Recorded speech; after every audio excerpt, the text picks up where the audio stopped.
action. I'm giving you the tools, right? I'm giving you the sandbox. I'm setting the table for you, but it's up to you to decide what you want to eat. Master Chief is human. He's not a machine. He's not a set of armor with a big weapon. He's a human with resilience and courage. You know, and I was so looking forward to this moment because for Master Chief, you know, the stoic, the soldier, the man of few words, all that. But there was this progression, you know, in terms of his emotional side, even through the first 3 games. But this was going to be the great leap.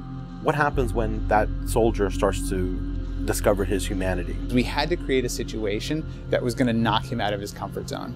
The Master Chief has settled into this comfort zone of being the hero. You know, it's interesting. Early on, we talked about the hero's journey, and like, how do you have a hero's journey when he's already a hero? What are the sacrifices that you need to make in order to preserve something as precious as humanity? The journey is the important part. The growth is the important part.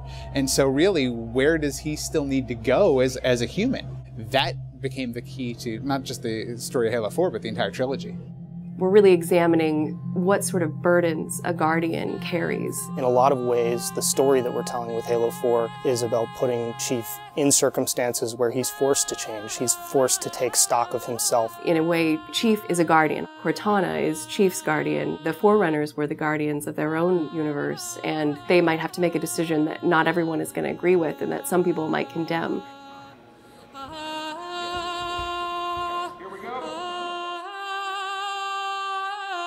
It's almost like you're a little kid and you're just playing make-believe again. So you imagine everything. The table's here. The plinth for Cortana is here. There's a window here. Ready, go.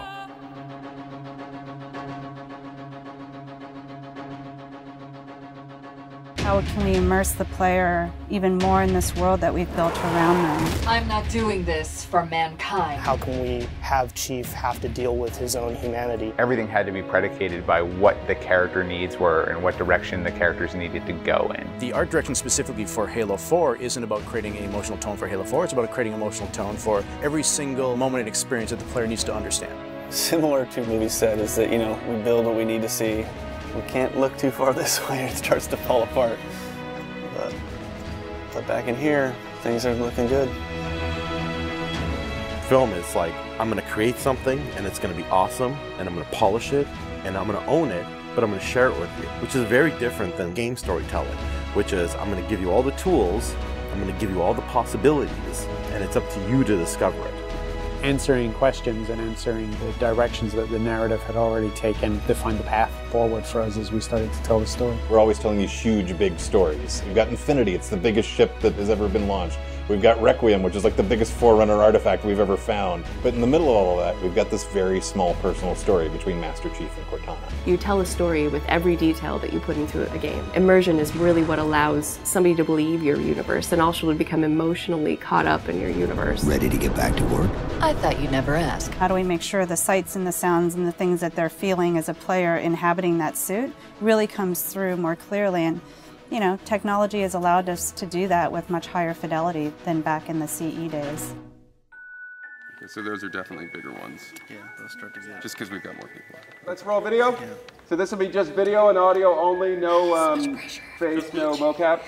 In that case, you won't mind if we return the favor. As we design these things, we put together the best plan. Until it actually touches an actor, it lacks humanity. Having the ability to work with the actors on stage, capturing their face, body, and voice at the same time, really gives us an opportunity to create an immersive experience for the actors. Working at Giant, we could have at least 8 actors in the same volume at the same time. So the objects that they're acting around and the people that they're acting with, against, through, and toward are there in the scene with them, and it makes a huge difference. We sent out a breakdown for the characters and how we wanted them to feel. We ended up getting, what, 80 or 90 submissions back through our casting team. Casting for the Master Chief is tough. You need a performer that has a really raw physicality to him, and yet he has to, within the confines of this suit, be able to relate and relay emotion. I like to express myself. I freely do it. I wholly do it. I enjoy it.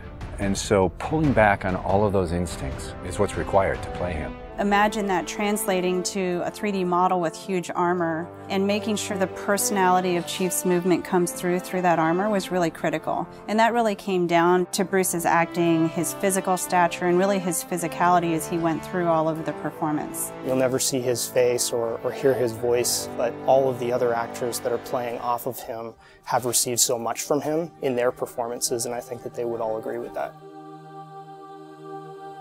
This is the low-res asset of Chief. We were afforded a little bit more budget since he's our hero. From the art process, storytelling is just about engaging the player. You don't have to answer any questions. You don't have to take them through a lot of loops of feeling. If the player is engaged, I think you've got the start. So Master Chief's a difficult one because he's a dude in a helmet.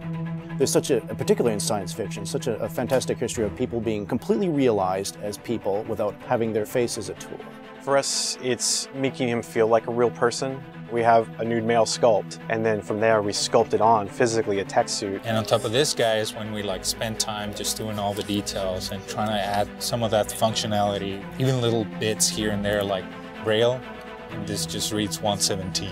I think it's connected to having even more modern visual flow when it comes to his lines, his design, the way you follow the outline of Master Chief. Trying to put it into an area where it feels realistic, that it feels kind of tankish. What do you think of a tank? You think square, you think metal, there's some wear and tear on the edges. So those things we want to grab, put them on the Chief so it communicates that. The fingers are missing here on these. They have armor caps that come on, but he doesn't have armor caps on his trigger finger or thumb finger so that he could have more tactile sense when he's shooting and loading his weaponry. The last thing we just changed was his visor. His visor picks up the elements based on the room that he's in. We want to take every inch of the character to tell a story as much as we can. Above all, he still needs to connect to the player and they still need to understand him as being that character. It's somebody who's been very loved over the last 10 years.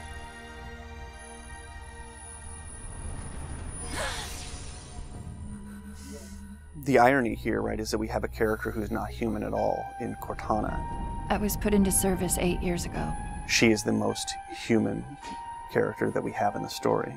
Right? She's struggling with her own mortality. AIs deteriorate after 7, Chief. That's something that everybody struggles with. That's the most, human it gets. If we can just get back to Earth and find Halsey, she can fix this. Everyone has to figure out what it means to die. She's strong, she's convicted. She herself is going through a really difficult time in understanding the things that are happening to her. We were looking for somebody who really could bring just fire and stuff that's required for some of those sequences. We needed to make sure we found someone that had some innocence to her, but also could be very strong at the same time. If you imagine that you could have 20 emotions at one time, she has that. I will not allow you to leave this planet! She's really the heart of the game and the heart of Master Chief and explains what's going on and why it's a problem. I didn't mean to. I didn't mean to do that. Cortana is certainly our biggest human connection, I think, with the entire story. How can we see these subtle details in her facial structure? It's the forerunner symbol for Reclaimer. So this is the baseline where we started from Cortana, and then we go through and tweak and modify, having all these different elements moving throughout her that make her feel alive constantly. We wanted to make it to where you could have code flow lines start from every digit from her toes to her hands, and then be able to flow all the way up into her head. What you experience is her taking care of you as a player from a gameplay perspective, but I think you also start to get a sense of how she takes care of the human side of Chief. Wake me when you need me. They spotted us. Bringing Jen and Steve in and having them layer their voices over the character performances in the cinematics, that just brought the whole experience together. You look at just the number of lines that the Chief has had over the course of the franchise, and it's not a lot. How much firepower would you need?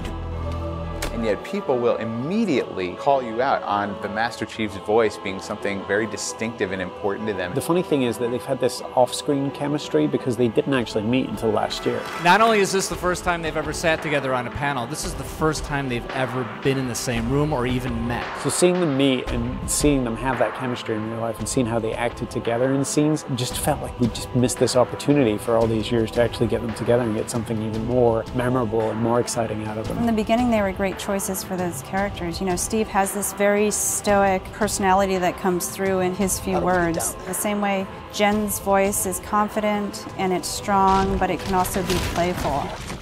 You do know you don't have to wait until the last minute just to impress me, right? In many ways, Halo 4 is the first act. We want a player to be able to ask themselves what it is to be a hero. Is the sacrifice worth it? I often think of him as like Atlas, you know, like he's got the weight of the world on his shoulders all the time. Chief and Cortana are the same person, but she has always been the reflection of his humanity. People don't play Halo to watch a soap opera, and yet you don't want to just be kind of pulp. To me, it's a natural progression of this story, and it takes this relationship to the place it should go to.